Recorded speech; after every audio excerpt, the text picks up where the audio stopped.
ಅವರೆಲ್ಲಿದ್ದರೂ ಕಾಣಿಸ್ತಾರೆ.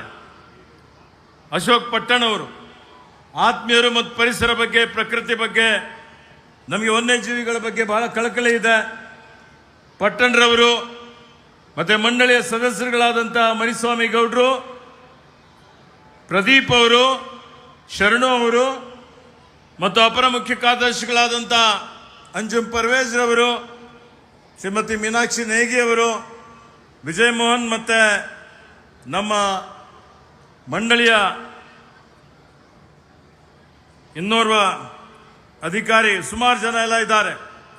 ಈ ಕಾರ್ಯಕ್ರಮಕ್ಕೆ ಮೆರುಗು ತಂದು ಕೊಟ್ಟಂಥವರು ಅಂತ ಹೇಳಿದರೆ ನಮ್ಮ ಮಕ್ಕಳು. ಸುಮಾರು ಸಾವಿರಾರು ಜನ ಮಕ್ಕಳು ಎಲ್ಲ ಸೇರಿದ್ದೀರಿ. ಎಲ್ಲ ಗಣ್ಯಮಾನ್ಯ ವ್ಯಕ್ತಿಗಳಿದ್ದಾರೆ. ಪರಿಸರ ಪ್ರಕೃತಿ ಬಗ್ಗೆ ಕಳಕಳಿ ಇಲ್ಲದಂಥವರು, ಮಾಧ್ಯಮದ ಮಿತ್ರರೇ, ಬಂಧುಗಳೇ, ನಿಮ್ಮೆಲ್ಲರಿಗೆ ಅರಣ್ಯ ಸಚಿವನಾಗಿ ನನ್ನ ಪರವಾಗಿ ಮತ್ತೊಮ್ಮೆ ಸ್ವಾಗತವನ್ನು ಬಯಸುತ್ತಾ, ಆತ್ಮೀಯ ಬಂಧುಗಳೇ, ಇವತ್ತು ಪ್ರತಿ ವರ್ಷದಂತೆ ಈ ವರ್ಷವೂ ನಾವು 47ನೇ ವಿಶ್ವ ಪರಿಸರ ದಿನಾಚರಣೆ ಆಚರಿಸ್ತಾ ಇದ್ದೇವೆ. 5ನೇ ತಾರೀಕಿಗೆ ಆಚರಿಸಬೇಕಾಗಿತ್ತು. ಅನಿವಾರ್ಯ ಕಾರಣದಿಂದ ಈಗ 17ನೇ ತಾರೀಕಿಗೆ ಆಚರಣೆ ಮಾಡ್ತಾ ಇದ್ದೀವಿ. ಇದರ ಉದ್ದೇಶ ಏನಿದೆ? ಇದರ ಉದ್ದೇಶ ಇವತ್ತೇನು ಇಡೀ ಸೃಷ್ಟಿಗೆ, ಜಗತ್ತಿಗೆ ಇವತ್ತೇನು ಪ್ರಕೃತಿ, ಪರಿಸರ, ಅರಣ್ಯ ಇವೆಲ್ಲ ಬೇಕಾಗಿದೆ, ಇದ್ರ ಬಗ್ಗೆ ಜನರಲ್ಲಿ ತಿಳುವಳಿಕೆ ಮೂಡಿಸಬೇಕು, ಜಾಗೃತಿ ಮೂಡಿಸಬೇಕು. ಮತ್ತೆ ಈ ಪ್ರಕೃತಿ, ಪರಿಸರ ಹಾಳಾಗುವುದರಿಂದ ಏನೇನು ಅನಾಹುತಗಳಾಗ್ತವೆ ಅನ್ನುವಂಥದ್ದು ಜನರ ಗಮನಕ್ಕೆ ತರಲಿಕ್ಕೆ ಮತ್ತು ಇದರಲ್ಲಿ ಸುಧಾರಣೆ ಮಾಡಲಿಕ್ಕೆ ಇವತ್ತು ಈ ಕಾರ್ಯಕ್ರಮ ಆಯೋಜನೆ ಮಾಡಲಾಗಿದೆ. ಆತ್ಮೀಯ ಬಂಧುಗಳೇ, ಇವತ್ತು ನಾವೆಲ್ಲ ನೋಡ್ತಾ ಇದ್ದೇವೆ, ಆಧುನಿಕ ಯುಗದಲ್ಲಿದ್ದೇವೆ. ಇವತ್ತು ಇಡೀ ಜಗತ್ತಿಗೆ, ಇಡೀ ಮನುಕುಲಕ್ಕೆ ಯಾವುದಾದ್ರೂ ಒಂದು ದೊಡ್ಡ ಸವಾಲಿದೆ ಅಂತ ಹೇಳಿದ್ರೆ ಅದು ಹವಾಮಾನ ಬದಲಾವಣೆ, ಕ್ಲೈಮೇಟ್ ಚೇಂಜ್ ಅಂತ ಹೇಳ್ತೀವಿ ನಾವು. ಈ ಹವಾಮಾನ ಬದಲಾವಣೆಯಿಂದ ಏನೇನು ಅನಾಹುತಗಳಾಗ್ತಾ ಇದೆ ನೀವು ನೋಡ್ತಾ ಇದ್ದೀರಿ. ಇವತ್ತು ಪ್ರಕೃತಿ ವಿಕೋಪದಿಂದ ಯಾವ ರೀತಿಯಲ್ಲಿ ಜಾಗತಿಕ ತಾಪಮಾನ ಹೆಚ್ಚಿಗೆ ಆಗ್ತಾ ಇದೆ. ಈ ಜಾಗತಿಕ ತಾಪಮಾನ ಜಾಸ್ತಿ ಆಗಿ ಸುಮಾರು ಜನ ಮೃತಪಡ್ತಾ ಇರ್ತಕ್ಕಂಥದ್ದು ಹೋದ ವರ್ಷ ನೋಡಿದ್ದೇವೆ. ಹಜ್ಗೋಗಿ ಸುಮಾರು ಸಾವಿರಾರು ಜನ ಮೃತಪಟ್ಟಿದ್ದಾರೆ. ಅಲ್ಲಿ ಬಿಸಿಲಿನ ತಾಪಿನಿಂದ ದೆಹಲಿಯಲ್ಲಿ ಅನೇಕ ನಿರ್ಗತಿಕರು, ಅದೇ ಬಿಸಿಲು 50 ಡಿಗ್ರಿ ಸೆಂಟಿಗ್ರೇಡ್ಗೆ ಹೋಗಿ ಸುಮಾರು ಜನ ಮೃತಪಟ್ಟಿದ್ದಾರೆ. ಹೀಗಾಗಿ ಒಂದು ವೇಳೆ ಇದೇ ರೀತಿ ಪ್ರಕೃತಿ ನಾಶ ಆಯಿತು ಅಂತ ಹೇಳಿದ್ರೆ, ಉಷ್ಣಾಂಶ ಜಾಸ್ತಿಯಾಗಿ ಇಡೀ ಮನುಕುಲ ನಾಶ ಆಗುವಂಥ ಒಂದು ಪರಿಸ್ಥಿತಿ ಬರ್ತದೆ. ಅದರ ಜೊತೆಯಲ್ಲಿ ಇವತ್ತು ನಾವೇನು ಪ್ರಕೃತಿ ವಿಕೋಪದಿಂದ ಅನೇಕ ಕಡೆ ಇವತ್ತು ಗುಡ್ಡ ಕುಸಿತ ಆಗ್ತಾ ಇದೆ. ನಮ್ಮಲ್ಲಿಯೂ ಆಯಿತು, ಶಿರೂರಿನಲ್ಲಿ ಗುಡ್ಡ ಕುಸಿತ ಆಯಿತು, ವಯನಾಡದಲ್ಲಿ ಗುಡ್ಡ ಕುಸಿತ ಆಯಿತು. ಇವತ್ತು ಯಾವಾಗ ಪ್ರವಾಹ ಬರ್ತದೆ, ಯಾವ ಸಮಯದಲ್ಲಿ ಬರ ಬರ್ತದೆ, 10 ದಿವಸ, 1 ತಿಂಗಳಲ್ಲಿ ಬೀಳುವಂಥ ಮಳೆ ಒಂದೇ ದಿವಸದಲ್ಲಿ ಬೀಳ್ತದೆ, ಬೆಳೆ ನಷ್ಟ ಆಗ್ತದೆ, ಅನೇಕ ಜನ ಸಾವಿಗೀಡಾಗ್ತಾ ಇದ್ದಾರೆ. ಇವತ್ತು ನಾವು ನೋಡ್ತಾ ಇದ್ದೇವೆ ಇದೆಲ್ಲ ಏನು ನಡೀತಾ ಇದೆ. ಮೆಗಾ ಸ್ಫೋಟ್ಗಳಾಗ್ತವೆ. ಇವತ್ತು ಅಮೇರಿಕ ಅಂತ ದೇಶದಲ್ಲಿ ಸಹಿತ ಇವತ್ತು ಕಾಡ್ಗಿಚ್ಚು ಈ ಪ್ರಕೃತಿಯಿಂದ ಹೆಚ್ಚಿಗೆ ಜಾಸ್ತಿ ಆಗ್ತಾ ಇರ್ತಕ್ಕಂಥದ್ದು, ಅನೇಕ ನಾಶ ಆಗ್ತಾ ಇರ್ತಕ್ಕಂಥದ್ದು ನಾವು ನೋಡ್ತಾ ಇದ್ದೇವೆ. ಹೀಗಾಗಿ ಆತ್ಮೀಯ ಬಂಧುಗಳೇ, ಇವತ್ತು ನಾವೆಲ್ಲರೂ ಆತ್ಮಾವಲೋಕನ ಮಾಡಿಕೊಳ್ಬೇಕಾಗಿದೆ, ವಿಚಾರ ಮಾಡಬೇಕಾಗಿದೆ, ಆಲೋಚನೆ ಮಾಡಬೇಕಾಗಿದೆ. ಪ್ರಕೃತಿ, ಪರಿಸರ ನಾವು ಸಂರಕ್ಷಣೆ ಮಾಡದೆ ಹೋದರೆ ಮುಂದಿನ ಪೀಳಿಗೆ ನಮಗೆ ಕ್ಷಮೆ ಮಾಡೋದಿಲ್ಲ.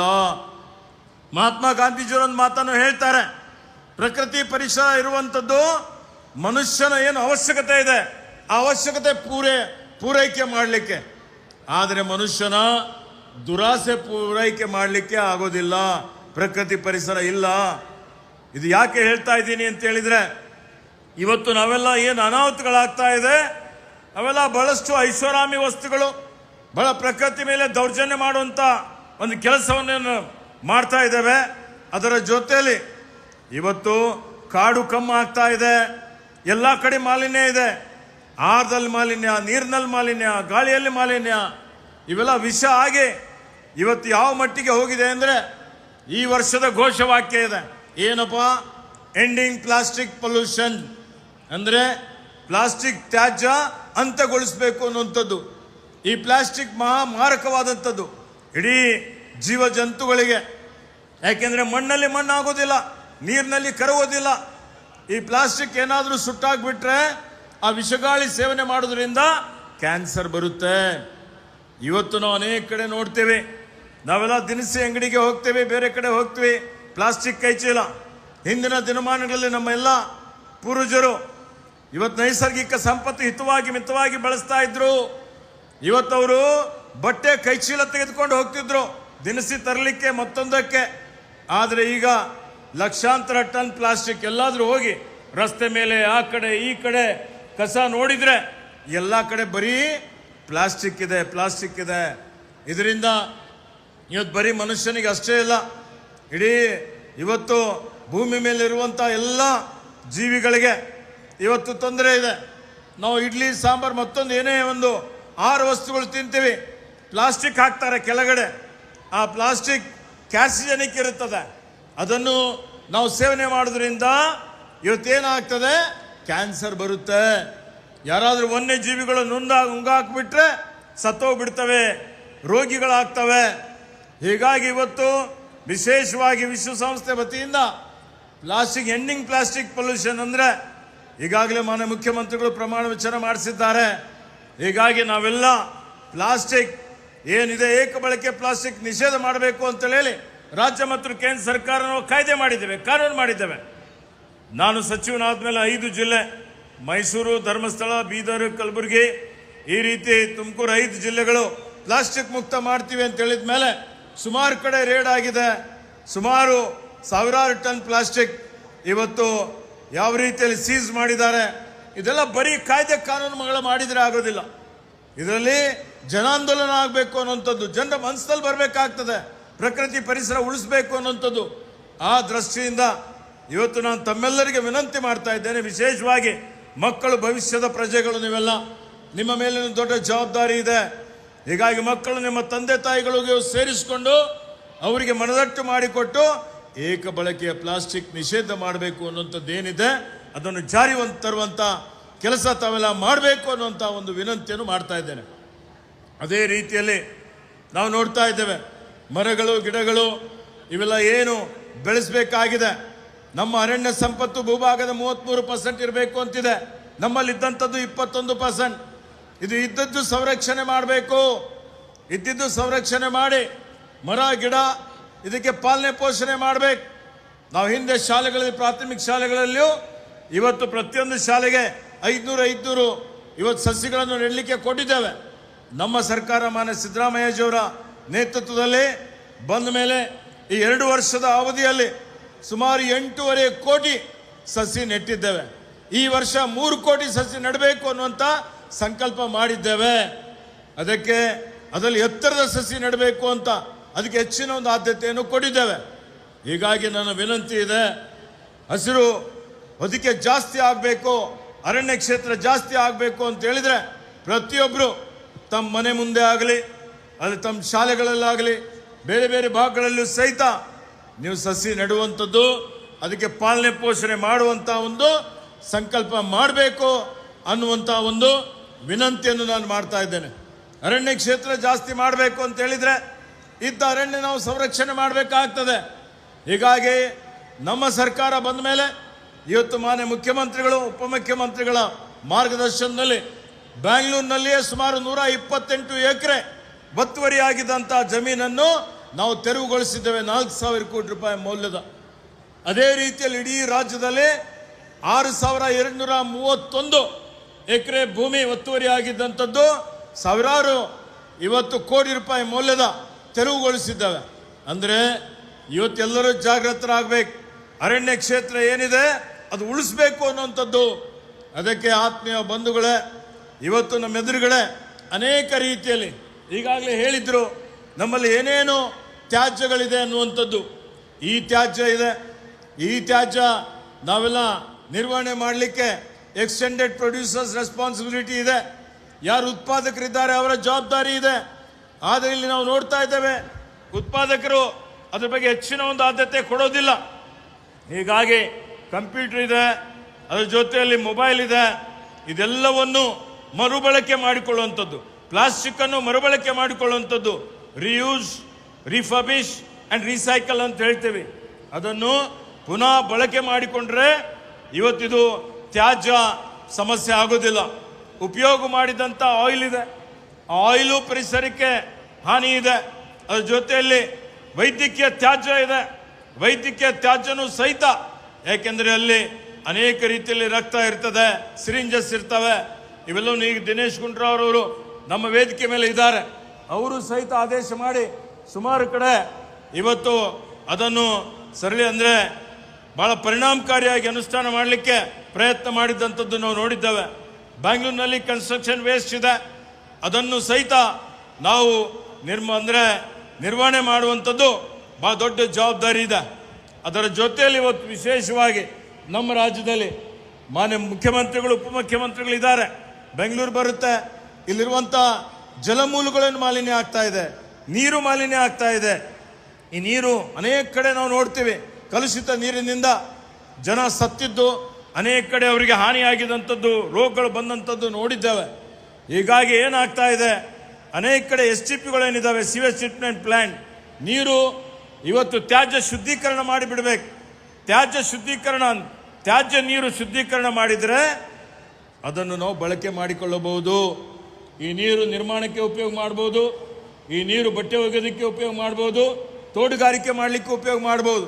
ನಮ್ಮ ಸರ್ಕಾರ ಅಧಿಕಾರಕ್ಕೆ ಬಂದ ಮೇಲೆ ನಾನು ಇವತ್ತು ಏನು ತ್ಯಾಜ್ಯ ನೀರಿದೆ, ಬ್ಯಾಂಗ್ಳೂರಿನಲ್ಲಿ ಖಾಸಗಿ ಮಳಿಗೆಗಳಿದ್ದಾವೆ, ಕಾಂಪ್ಲೆಕ್ಸ್ ಏನಿದೆ, ಅವರಿಗೆ ಮಾರಾಟ ಮಾಡಲಿಕ್ಕೆ ಅವಕಾಶ ಇರಲಿಲ್ಲ. ಅದಕ್ಕೆ ಇವತ್ತು ಸರ್ಟಿಫೈ ಮಾಡಿ ಮಾರಾಟ ಮಾಡಲಿಕ್ಕೆ ಸಹಿತ ಅವಕಾಶವನ್ನು ಕೊಟ್ಟಿದ್ದೇವೆ. ಹಾಗೆ ತ್ಯಾಜ್ಯ ಸಂಸ್ಕರಣೆ ಮಾಡುವಂಥದ್ದು, ಮಲತ್ಯಾಜ್ಯ ಇರ್ಬೋದು, ಘನತ್ಯಾಜ್ಯ ಇರ್ಬೋದು, ಕಸ ವಿಲೇವಾರಿ ಮಾಡುವಂಥದ್ದು, ಹಸಿ ಕಸ, ಒಣಗಿದ ಕಸ, ಇದಕ್ಕೆ ಮೆನ್ಯೂರ್ ಮಾಡುವಂಥದ್ದು, ಕಾಂಪೋಸ್ಟ್ ಮಾಡುವಂಥದ್ದು, ಬಹಳಷ್ಟು ಕಡೆ ನಾವು ಗಮನ ಹರಿಸಿ ಸ್ವಚ್ಛತೆ ಕಾಪಾಡಿಕೊಂಡು ಹೋಗುವಂಥದ್ದು, ಮಾಲಿನ್ಯ ರಹಿತ ಸಮಾಜ ನಿರ್ಮಾಣ ಮಾಡುವಂಥದ್ದು. ಏಕೆಂದರೆ ಉತ್ತಮವಾದಂಥ ಸಮಾಜ ನಿರ್ಮಾಣ ಆಗಬೇಕು ಅಂತ ಹೇಳಿದರೆ ಆರೋಗ್ಯವಂತ ಜನ ಇದ್ದರೆ ಮಾತ್ರ ಆರೋಗ್ಯವಂತ ಸಮಾಜ ನಿರ್ಮಾಣ ಮಾಡಲಿಕ್ಕೆ ಸಾಧ್ಯ ಆಗ್ತದೆ. ಆ ದೃಷ್ಟಿಯಿಂದ ಇವತ್ತು ಇವೆಲ್ಲವೂ ಏನು ತ್ಯಾಜ್ಯ ನಿರ್ಮೂಲನೆ ಮಾಡುವಂಥ ಒಂದು ಜವಾಬ್ದಾರಿ ಇವತ್ತು ಇಡೀ ಸಮಾಜದ ಮೇಲೆ ಇದೆ ಅನ್ನುವಂಥ ಒಂದು ಮಾತನ್ನು ಇಲ್ಲಿ ಹೇಳಿಕ್ಕೆ ಬಯಸ್ತಾ ಇದ್ದೇನೆ. ಈ ಆತ್ಮೀಯ ಬಂಧುಗಳೇ, ಇವತ್ತು ಬ್ಯಾಂಗ್ಳೂರು ಮಹಾನಗರಿಯಲ್ಲಿ ಇದು ನಾವು ಗಾರ್ಡನ್ ಸಿಟಿ ಅಂತ ಕರೀತೀವಿ. ಇವತ್ತು ಯಾರು ನಿವೃತ್ತರಾಗಿದ್ದಂಥವ್ರಿಗೆ ಅದು ಸ್ವರ್ಗದ ಸಿಟಿ ಅಂತ ಹೇಳ್ತೀವಿ ಅವರಿಗೆ. ಆದರೆ ಇವತ್ತು ಕಾಂಕ್ರೀಟ್ ಜಂಗಲ್ ಆಗ್ತಾ ಇದೆ. ಸುಮಾರು 5 ಸ್ಕ್ವೇರ್ ಕಿಲೋಮೀಟರ್ ಹಸಿರು ವಲಯ ಬ್ಯಾಂಗ್ಳೂರಿನಲ್ಲಿ ಕಡಿಮೆ ಆಗಿದೆ 25 ವರ್ಷದಲ್ಲಿ ಅನ್ನುವಂಥ ಒಂದು ಮಾಹಿತಿ ಇದೆ. ಇದಕ್ಕೆ ಹೆಚ್ಚಿನ ಒಂದು ಗಿಡ ಮರಗಳನ್ನು ಇಲ್ಲಿ ಬೆಳೆಸುವಂಥದ್ದು. ಹಾಗೆ ಇವತ್ತು ಅರಣ್ಯ ಇಲಾಖೆ ವತಿಯಿಂದ ನಾನು ಇವತ್ತು ಮಂತ್ರಿ ಆದ ಮೇಲೆ ಇದೇ ಬೆಂಗಳೂರಿನಲ್ಲಿ ಒಂದು ಹೆಸರುಘಟ್ಟ, ಗ್ರೇಟರ್ ಹೆಸರುಘಟ್ಟ ಅಂತೇಳಿ ಹೇಳಿ 5678 ಎಕರೆ ಏನು ಭಾಳ ಸಮೃದ್ಧವಾದಂಥ ಹುಲ್ಲುಗಾವಲಿದೆ.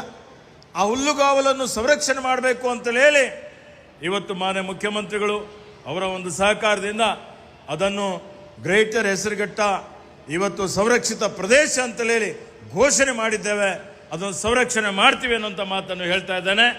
ಅದೇ ರೀತಿಯಲ್ಲಿ ಸುಮಾರು 153 ಎಕರೆ ಭೂಮಿಯಲ್ಲಿ, ಅರಣ್ಯ ಇಲಾಖೆ ಭೂಮಿಯಲ್ಲಿ ಒಂದು ಲಾಲ್ಬಾಗ್ ಮಾದರಿಯ ಒಂದು ದೊಡ್ಡ ಮಟ್ಟದ ಉದ್ಯಾನವನ ಮಾಡುವಂಥ ಸಂಕಲ್ಪನೂ ಇದೆ. 2 ತಿಂಗಳ ಒಳಗಾಗಿ ಮಾನ್ಯ ಮುಖ್ಯಮಂತ್ರಿಗಳು, ಉಪಮುಖ್ಯಮಂತ್ರಿಗಳು ಬಂದು ಅದಕ್ಕೆ ಒಂದು ಶಂಕುಸ್ಥಾಪನೆ ಮಾಡ್ತಾರೆ ಅನ್ನುವಂಥ ಒಂದು ಮಾತನ್ನು ಲಂಚ್ ಸ್ಪೇಸಲ್ಲಿ ನಿರ್ಮಾಣ ಮಾಡ್ತೀವಿ ಅನ್ನುವಂಥ ಮಾತನ್ನು ಇಲ್ಲಿ ಹೇಳಿಕೆ ಬಯಸ್ತಾ ಇದ್ದೀನಿ. ಇದೇ ಶುಭ ಸಂದರ್ಭದಲ್ಲಿ ನಮ್ಮ ಅರಣ್ಯ ಪರಿಸರ ಇಲಾಖೆ ವತಿಯಿಂದ 2 ನಾವು ಸರ್ಕಾರಿ ಆದೇಶವನ್ನು ಮಾನ್ಯ ಮುಖ್ಯಮಂತ್ರಿಗಳು ಇವತ್ತು ಬಿಡುಗಡೆ ಮಾಡಿದ್ದಾರೆ. ಅದರಲ್ಲಿ ಏನು NGT ಆದೇಶನೂ ಇತ್ತು, ಮರ ಏನು ಬೆಳೆಸ್ತಾ ಇದ್ದಾರೆ ಅಲ್ಲಿ ಕಾಂಕ್ರೀಟ್ ಇರಬಾರ್ದು. ಇವತ್ತು 1 ಮೀಟರ್ವರೆಗೆ ಆ ಕಾಂಕ್ರೀಟ್ ಇದ್ರೆ ನೀರು ಇಂಗೋದಿಲ್ಲ, ಹೀಗಾಗಿ ಸಮಸ್ಯೆ ಆಗ್ತದೆ, ಆ ಮರ ಬೆಳೆದಿಲ್ಲ ಅಂತೇಳಿ ಹೇಳಿ ಯಾರು ಕಾಂಕ್ರೀಟ್ ಹಾಕಬಾರ್ದು, ಅದನ್ನು ಒಳ್ಳೆ ರೀತಿಯಿಂದ ಮರ ಬೆಳಿಬೇಕು ಅನ್ನೋಂಥದ್ದಕ್ಕೆ ಒಂದು ಸರ್ಕಾರಿ ಆದೇಶ ಮಾಡಿದ್ದೇವೆ. ಅದರ ಜೊತೆಯಲ್ಲಿ ಇವತ್ತು ನಾವು ಪ್ಲಾಸ್ಟಿಕ್ ನಿರ್ಮೂಲನೆ ಮಾಡುವಂಥ ಉದ್ದೇಶದಿಂದ ಪ್ಲಾಸ್ಟಿಕ್ ನಿರ್ಮಾಪಕರು ಯಾರಿದ್ದಾರೆ, ಯಾರು ವಿತರಕರಿದ್ದಾರೆ, ಆ ವಿತರಕರಿರುವಂಥ ಒಂದು ಅಂಥವರಿಗೂ ಸಹಿತ ಅವರು ಮಾರಾಟ ಮಾಡಿದಂಥ ಬಾಟಲ್ಗಳಿರ್ಬೋದು ಅಥವಾ ಪ್ಲಾಸ್ಟಿಕ್ ಏಕಬಳಕೆ ಪ್ಲಾಸ್ಟಿಕ್ ಇರ್ಬೋದು, ಅವರೇ ಕಡಿಮೆ ಬೆಲೆಯಲ್ಲಿ ಖರೀದಿ ಮಾಡಬೇಕು, ಖರೀದಿ ಮಾಡಿ ಅದು ಮರುಬಳಕೆಗೆ ಉಪಯೋಗ ಮಾಡಬೇಕು ಅನ್ನುವಂಥ 2 ಮಹತ್ತರವಾದಂಥ ಕಾಯ್ದೆಗಳನ್ನು, ಸರ್ಕಾರಿ ಆದೇಶವನ್ನು ಇವತ್ತು ಮಾನ್ಯ ಮುಖ್ಯಮಂತ್ರಿಗಳು ಬಿಡುಗಡೆ ಮಾಡಿದ್ದಾರೆ. ಅದರ ಸದುಪಯೋಗ ತಮ್ಮೆಲ್ಲರಿಗೆ ಆಗ್ತದೆ ಅನ್ನುವಂಥ ಮಾತನ್ನು ಹೇಳ್ತಾ ಇದ್ದೇನೆ. ಆತ್ಮೀಯ ಬಂಧುಗಳೇ, ಇವತ್ತಿರುವಂಥದ್ದು ಒಂದೇ ಭೂಮಿ. ಈ ಭೂಮಿ ಆರೋಗ್ಯಕರವಾಗಿ ನಾವು ಮುಂದಿನ ಪೀಳಿಗೆಗೆ ಹಸ್ತಾಂತರ ಮಾಡುವಂಥ ಒಂದು ಜವಾಬ್ದಾರಿ ಇದೆ. ಹೀಗಾಗಿ ನಾವೆಲ್ಲರೂ ಏನು ಹಿಂದೆ ಧರ್ಮೋ ರಕ್ಷಿತೆ ರಕ್ಷಿತ ಅಂತ ಹೇಳ್ತಾರೆ, ಈಗ ನಾವೇನು ಹೇಳಬೇಕಾಗಿದೆ, ವೃಕ್ಷೋ ರಕ್ಷಿತೆ ರಕ್ಷಿತ ಅನ್ನುವಂಥದ್ದು, ಪರಿಸರ ರಕ್ಷಿತೆ ರಕ್ಷಿತ ಅನ್ನುವಂಥದ್ದು. ಪರಿಸರ ಉಳಿದ್ರೆ ನಾವೆಲ್ಲ ಉಳಿತೇವೆ. ಕರೋನಾ ಸಮಯದಲ್ಲಿ ನೋಡಿದಿರಿ, ಆಕ್ಸಿಜನ್ ಕೊರತೆಯಿಂದ ಎಷ್ಟು ಜನ ಮೃತಪಟ್ಟಿದ್ದಾರೆ. ಮರಗಳು ಗಿಡಗಳು ಮಾತ್ರ ಆಕ್ಸಿಜನ್ ಕೊಡ್ತವೆ, ಇಂಗಾಲನ್ನು ಸೇವನೆ ಮಾಡ್ತವೆ. ಹೀಗಾಗಿ ಮರ ಗಿಡ ವನ್ಯಜೀವಿಗಳ ಸಂರಕ್ಷಣೆ ಮಾಡುವಂಥದ್ದು, ಪರಿಸರ ಸಂರಕ್ಷಣೆ ಮಾಡಲಿಕ್ಕೆ ಇವತ್ತು ಸರ್ಕಾರ ಬದ್ಧವಾಗಿದೆ. ಅದಕ್ಕೆ ಎಲ್ಲರೂ ಸಹಕಾರ ಮಾಡಬೇಕು ಅನ್ನುವಂಥ ಮಾತನ್ನು ಹೇಳಿ, ಇವತ್ತಿನ ಒಂದು ಕಾರ್ಯಕ್ರಮ ಭಾಳ ಅಭೂತಪೂರ್ವವಾದಂಥ ಒಂದು ಕಾರ್ಯಕ್ರಮ. ಹೊಸದಾಗಿ ಏನು ನಮ್ಮ ಸ್ನೇಹಿತರಾದಂಥ ನರೇಂದ್ರ ಸ್ವಾಮಿಯವರು ರಾಜ್ಯ ಮಾಲಿನ್ಯ ನಿಯಂತ್ರಣ ಮಂಡಳಿ ಅಧ್ಯಕ್ಷರಾದ ಮೇಲೆ ಉತ್ತಮವಾಗಿ ಕಾರ್ಯ ಮಾಡ್ತಾ ಇದ್ದಾರೆ. ಒಳ್ಳೆಯ ರೀತಿಯಿಂದ ಈ ಕಾರ್ಯಕ್ರಮ ಅವರು ಮತ್ತು ಅಧಿಕಾರಿಗಳ ತಂಡ ಆಯೋಜನೆ ಮಾಡಿದೆ. ಮುಂಜಾನೆ ಬೆಳಿಗ್ಗೆ ಪರಿಸರ ನಡಿಗೆ ಮಾಡಿದ್ದೇವೆ. ಇವತ್ತು ಮ್ಯಾರಥಾನ್ಗೆ ನಾವೆಲ್ಲ ಹೋಗಿ ಸುಮಾರು 2 ಕಿಲೋಮೀಟರ್ ಇವತ್ತು ನಡೆದಿದ್ದೇವೆ. ಭಾಳ ಸಾವಿರಾರು ಜನ ವಿದ್ಯಾರ್ಥಿಗಳು ಅದರಲ್ಲಿ ಭಾಗವಹಿಸಿದ್ದರು. ಹೀಗಾಗಿ ಅದಕ್ಕೆ ನಾನು ಅವರೆಲ್ಲರಿಗೆ ಮತ್ತೊಮ್ಮೆ ನನ್ನ ಪರವಾಗಿ ಹಾರ್ದಿಕ ಅಭಿನಂದನೆ ಮತ್ತು ಶುಭಾಶಯಗಳನ್ನು ಕೋರಿ, ಇವತ್ತು ನಾವೇನು ಮಾನವ ಪ್ರಾಣಿ ಸಂಘರ್ಷ ಅನೇಕ ವಿಷಯಗಳು ಸವಾಲುಗಳು ನಮ್ಮ ಎದುರುಗಡೆ ಇದ್ದಾವೆ, ಇದೆಲ್ಲವನ್ನು ನಿವಾರಣೆ ಮಾಡಲಿಕ್ಕೆ ನಮ್ಮ ಮಾನ್ಯ ಮುಖ್ಯಮಂತ್ರಿಗಳು ಮಾಡಲಿಕ್ಕೆ ಕೊಡ್ತಾ ಇದ್ದಾರೆ. ಇನ್ನು ಹೆಚ್ಚಿನ ಒಂದು ಒತ್ತು ಈ ಪರಿಸರಕ್ಕೆ ಪ್ರಕೃತಿಗೆ ಕೊಡಬೇಕು ಅಂತ ವಿನಂತಿ ಮಾಡಿ, ಎಲ್ಲರೂ ಇದನ್ನು ಪಾಲನೆ ಪೋಷಣೆ ಮಾಡುವಂಥ ಒಂದು ಸಂಕಲ್ಪ ಇಟ್ಟುಕೊಂಡು ಇವತ್ತಿನ ಘೋಷವಾಕ್ಯ ಏನಿದೆ, ಎಂಡಿಂಗ್ ಪ್ಲಾಸ್ಟಿಕ್ ಪೊಲ್ಯೂಷನ್ ಏನಿದೆ, ತ್ಯಾಜ್ಯ ಅದನ್ನು ಅಂತ್ಯಗೊಳಿಸೋಣ ಅನ್ನುವಂಥ ಒಂದು ಮಾತನ್ನು ಹೇಳಿ ನಾನು 2 ಮಾತುಗಳನ್ನು ಮುಗಿಸ್ತೇನೆ. ಜೈ ಹಿಂದ್, ಜೈ ಕರ್ನಾಟಕ. ಸಮಾರಂಭವನ್ನು ಉದ್ದೇಶಿಸಿ ಮಾತನಾಡಿದಂಥ ಮಾನ್ಯ ಅರಣ್ಯ, ಜೀವಿ ಪರಿಸ್ಥಿತಿ ಮತ್ತು ಪರಿಸರ ಸಚಿವರಾದಂಥ ಶ್ರೀ ಈಶ್ವರ್ ಖಂಡ್ರೆ ಅವರಿಗೆ ವಂದನೆಗಳನ್ನು ತಿಳಿಸ್ತಾ ಇದ್ದೇವೆ. ಬಂಧುಗಳೇ, ಇಂದಿನ ಕಾರ್ಯಕ್ರಮದಲ್ಲಿ ನಮ್ಮೊಂದಿಗಿದ್ದಾರೆ ನಿಮ್ಮ ಮಕ್ಕಳ ಉಜ್ವಲ ಭವಿಷ್ಯಕ್ಕಾಗಿ ಶ್ರೀ ಶಾಬ್ರ ರೇಣುಕಾ ವೀರ ಗಂಗಾಧರ ಶಿವಾಚಾರ್ಯರ ಮಾರ್ಗದರ್ಶನದಲ್ಲಿ ನಡೆಯುತ್ತಿರುವ ಶ್ರೀ ಶಿವಯೋಗಿ ವಿದ್ಯಾಲಯ ಶಾಲೆಯಲ್ಲಿ ದಾಖಲಾತಿ ಪಡೆಯಿರಿ. ಇಲ್ಲಿ 1ನೇ ತರಗತಿಯಿಂದ 10ನೇ ತರಗತಿಯವರೆಗೆ ಪ್ರವೇಶ ಪ್ರಾರಂಭವಾಗಿದ್ದು, ಉನ್ನತ ಗುಣಮಟ್ಟದ ಶಿಕ್ಷಣದ ಜೊತೆಗೆ ಆಟ, ಯೋಗಾಸನ, ಡ್ಯಾನ್ಸ್, ಕರಾಟೆ ತರಬೇತಿಯೂ ನೀಡಲಾಗುತ್ತದೆ. 5ನೇ ತರಗತಿಯಿಂದ 10ನೇ ತರಗತಿಯವರೆಗೆ ವಸತಿ ಸೌಲಭ್ಯವೂ ಕೂಡ ಲಭ್ಯವಿದೆ. ನುರಿತ ಶಿಕ್ಷಕರಿಂದ ಬೋಧನೆ ನೀಡಲಾಗುತ್ತದೆ. SSLCಯಲ್ಲಿ ಈ ಶಾಲೆಯ ಫಲಿತಾಂಶವು 100%ವಾಗಿದೆ. ಹಾಗಿದ್ರೆ ತಡೆಯಾಕೆ, ಇಂದೇ ಭೇಟಿ ನೀಡಿ ಶ್ರೀ ಶಿವಯೋಗಿ ವಿದ್ಯಾಲಯ, ಹುಮ್ನಾಬಾದ್. ಹೆಚ್ಚಿನ ಮಾಹಿತಿಗಾಗಿ ಸಂಪರ್ಕಿಸಿ 8747071091 ಅಥವಾ 9164643288.